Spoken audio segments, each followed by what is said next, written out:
নমস্কাৰ বন্ধুসকল 1671 চনৰ কথা আহোম আৰু মোগলৰ মাজত সংঘটিত হৈছিল শৰাইঘাটৰ যুদ্ধ যিখন যুদ্ধ আছিল আহোম আৰু মোগলৰ মাজত সংঘটিত হোৱা শেষৰখন যুদ্ধ তো বন্ধুসকল আজি আমি এই ভিডিঅ'টোত আলোচনা কৰিম শৰাইঘাটৰ যুদ্ধৰ বিষয়ে আৰু শৰাইঘাটৰ এই ৰণখনত লাচিতৰ যি অৱদান আছিল সেই অৱদানৰ বিষয়ে আলোচনা কৰিম তো আশা কৰিছো ভিডিঅ'টো ভাল পাব তেতিয়ালৈ বলক আজি ভিডিঅ'টো আমি আৰম্ভ কৰো আচ্ছা বন্ধুসকল সেই সময়ত আহোমৰ ৰজা আছিল জয়ধ্বজ সিংহ আৰু জয়ধ্বজ সিংহৰ শাসনকালতে কি হৈছিল মোগল সম্ৰাট ঔৰংগজেবৰ সেনাপতি মিৰ জুমলাই অসম আক্ৰমণ কৰে আৰু অসম আক্ৰমণ কৰি পেলাহনি আহোমৰ যি ৰাজধানী আছিল গড়গাঁওখন তেওঁলোকৰ দখললৈ লৈ যায়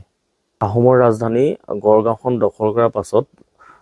মোগলে কি কৰে আহোম ৰজা জয়ধ্বজ সিংহৰ লগত এখন চুক্তি স্বাক্ষৰিত কৰে ঘিলাধাৰী ঘাটত যাক আমি ঘিলাধাৰী ঘাটৰ সন্ধি হিচাপেও জানো বা তৃতীয় ঘিলাধাৰী ঘাট তেনেকৈ জানো আমি তো এই সন্ধিমতে কি হৈছিল আহোম ৰজাই যি তেওঁৰ ৰাজধানী আছিল গড়গাঁওখন নিজৰ হাতত আকৌ ঘূৰাই পাইছিল আৰু বহুত কিবাবি চুক্তি হৈছিল তো ভিডিঅ'টো শেষলৈ আমি জানিমগৈ আৰু এই চুক্তিৰ পাছতে কি হৈছিল ৰজা জয়ধ্বজ সিংহৰ মৃত্যু হৈছিল জয়ধ্বজ সিংহৰ মৃত্যুৰ পাছতে তেওঁৰ ভাইক চক্ৰধ্বজ সিংহ ৰজা হয় আৰু যি মোগলৰ পৰাধীন হৈ আছিল সেই পৰাধীনতাৰ পৰা মুক্ত পাবৰ কাৰণে চক্ৰধ্বজ সিংহই কি কৈছিল লাচিত বৰফুকনক সেনাপতিৰ দায়িত্বটো অৰ্পণ কৰিছিল তেওঁলোকৰ যি সেনাবাহিনী আছিল সেনাবাহিনীত সেনাপতিৰ দায়িত্বটো লাচিতক অৰ্পণ কৰিছিল 1667 চনৰ কথা বন্ধুসকল লাচিতে মোগলৰ বিৰুদ্ধে যুদ্ধৰ প্ৰায় সকলোবিলাক প্ৰস্তুতি সমাপ্ত কৰি নামনি অসমৰ ফালে আগুৱাই যায় আৰু সেই সময়ৰ ৰাণী লুকি আৰু বেলতলা আদি কিছুমান জনজাতীয় ৰজাই লাচিতৰ সেনাত কি কৰে যোগদান কৰে আৰু তাৰ পাছতে তেওঁলোকৰ যোগদানৰ পাছতে লাচিতৰ যি সেনা আছিল সেই সেনাৰ শক্তি বহু পৰিমাণে বৃদ্ধি পায় আৰু কি কৰে তেওঁলোকে ইটাখুলি বাহবাৰী আৰু কাজলি আদি যিবিলাক দুৰ্গ আছিল সেই দুৰ্গবিলাক মোগলৰ পৰা তেওঁলোকে আহোমসকলে কি কৰে নিজৰ হাতলৈ আনে ঠিক ইয়াৰ পাছতে কি কৰে আহোমে মোগলৰ বিৰুদ্ধে যুদ্ধ কৰি পেলাহনি পাণ্ডু আৰু গুৱাহাটীকো নিজৰ দখললৈ লৈ আহে মোগল সেনাই আহোমক পৰাস্ত কৰিব নোৱাৰাৰ ঠিক পাছতে কি হয় তেওঁলোকে মোগলৰ শক্তি বৃদ্ধিৰ কাৰণে সৈয়দ চান আৰু সৈয়দ ফিৰোজৰ লগত অধিক সৈন্য পঠাই যুদ্ধ কৰিবৰ বাবে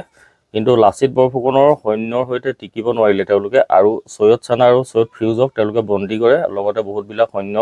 বাহিনীকো তেওঁলোকে বন্দী কৰি পেলাহনি কি কৰে আহোমৰ যি ৰাজধানী গড়গাঁও আছিল আৰু গড়গাঁওলৈ তেওঁলোকক প্ৰেৰণ কৰে আৰু এই মোগলৰ পৰাজয়ৰ কথা ঔৰংগজেবে গম পোৱাৰ লগে লগে কি হয় বন্ধুসকল অসমক একিকনি দিবৰ কাৰণে ৰামসিংহক অসমলৈ পঠাই দিয়ে আৰু ইয়াৰ পাছতেই যি ইতিহাস প্ৰসিদ্ধ শৰাইঘাটৰ ৰণ আছিল তাৰ আৰম্ভণি ঘটে 1669 কথা বন্ধুসকল কি কৰে ৰামসিংহই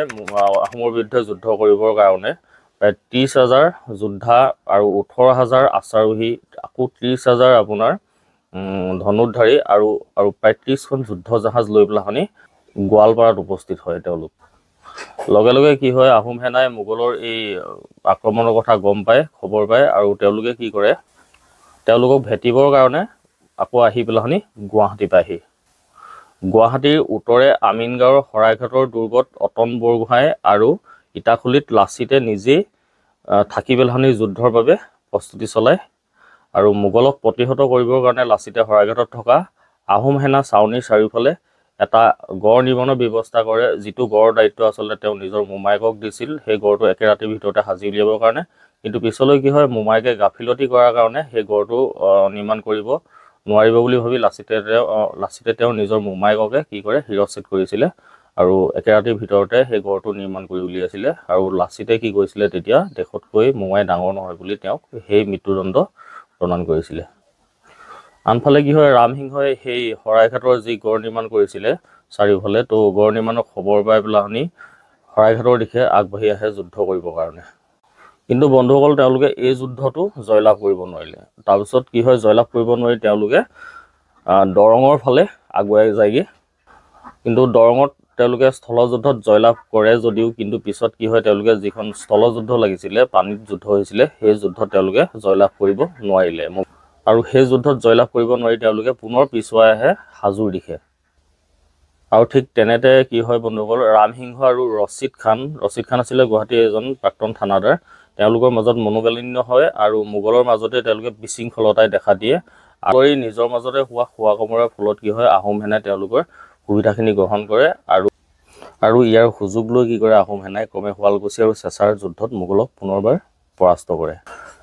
ইয়াৰ ঠিক পিছতে ৰামসিংহই কি কৰে, হাজো ত্যাগ কৰে আৰু ত্যাগ কৰি পেলাহনি ধলিবাৰী আলাৱৈ পৰ্বতৰ ওপৰত নিজৰ সেনা চাউনি পাতে আৰু তাতে আহোমৰ ৰজা চক্ৰধ্বজ সিংহৰ নিৰ্দেশত কি হয় 1669 চনত পুনৰ যুদ্ধত লিপ্ত হয় আৰু প্ৰায় তেতিয়া সেই যুদ্ধত কি হৈছিলে 10,000 অসমীয়া সৈন্যৰ মৃত্যুমুখত পৰিছিলে। এই আলাৱৈ যুদ্ধৰ পিছতে ৰজা চক্ৰধ্বজ সিংহৰ মৃত্যু হৈছিল আৰু উদয়াদিত্য সিংহ তেতিয়া ৰজা হৈছিল, উদয়াদিত্য সিংহ। আৰু এই সময়খিনিতে কি হয় সৃষ্টি হয় শৰাইঘাটৰ যুদ্ধৰ আৰু আনফালে ঠিক একে সময়তে লাচিত বৰফুকনৰ স্বাস্থ্যৰ বহুত বেছি অৱনতি ঘটে আৰু তেওঁ কি হয় নৰিয়াত পৰে, শয্যাগামী হৈ বিচনাত পৰি যায়, উঠিব নোৱাৰে। আৰু অসমীয়া সৈন্যৰ ওপৰত মোগলৰ প্ৰচণ্ড আক্ৰমণ ঘটে আৰু অসমীয়া সৈন্যৰ কি কৰে তেতিয়া পিছ হুহুকিবলৈ আৰম্ভ কৰে। অসমীয়া সৈন্যৰ এই অৱস্থা দেখি পেলানি লাচিতে তীব্ৰ জ্বৰৰ পাছতো কি কৰে নিজেই যুদ্ধৰ ক্ষেত্ৰত জঁপিয়াই পৰিছিল আৰু অসমীয়া সৈন্যই কি কৰে পুনৰবাৰ মোগলৰ ওপৰত আক্ৰমণ চলায়। এনেকৈ যুদ্ধ চলিলে আৰু কি হয় 1671 চনত হোৱা ইতিহাস প্ৰসিদ্ধ শৰাইঘাটৰ যুদ্ধত মোগল বাহিনী সম্পূৰ্ণৰূপে বিধ্বস্ত হয় আৰু 5 এপ্ৰিল তাৰিখে তেওঁলোকে অসম ত্যাগ কৰে। আৰু ইয়াৰ ঠিক পিছতে বন্ধুসকল 1672ত এজনা মহান বীৰ লাচিত বৰফুকনৰ মৃত্যু হয়। এতিয়া বন্ধুসকল শৰাইঘাটৰ যুদ্ধৰ ফলতনো কি হৈছিল সেই বিষয়ে আমি জানো আহক। শতিকাৰ এই যুদ্ধখনেই মোগল আৰু আহোমৰ যুদ্ধখনে আছিল শেষৰখন যুদ্ধ, অৰ্থাৎ শৰাইঘাটৰ যুদ্ধখনে আছিল আহোম আৰু মোগলৰ মাজত হোৱা শেষৰখন। আহোম আৰু মোগলৰ মাজত হোৱা এই ঘিলাধিঘাটৰ সন্ধিৰ যি চুক্তি আছিল তাৰ প্ৰত্যুত্তৰ হিচাপে শৰাইঘাটৰ যুদ্ধত আহোম সেনাই তেওঁলোকক ভালকৈ দিবলৈ সক্ষম হৈছিল। চ' বন্ধুসকল আজিৰ ভিডিঅ'টো ইমানেই আছিল, কেনে পালে জনাব। তো এয়াই হৈছে শৰাইঘাটৰ যুদ্ধৰ এটা চমু বিৱৰণ আপোনালোকক দিবলৈ চেষ্টা কৰিলোঁ। ভুল গোটেইখিনি যদি কিবা হৈছে শুধৰাই দিব। তো আজিলৈ সামৰিছোঁ, ধন্যবাদ।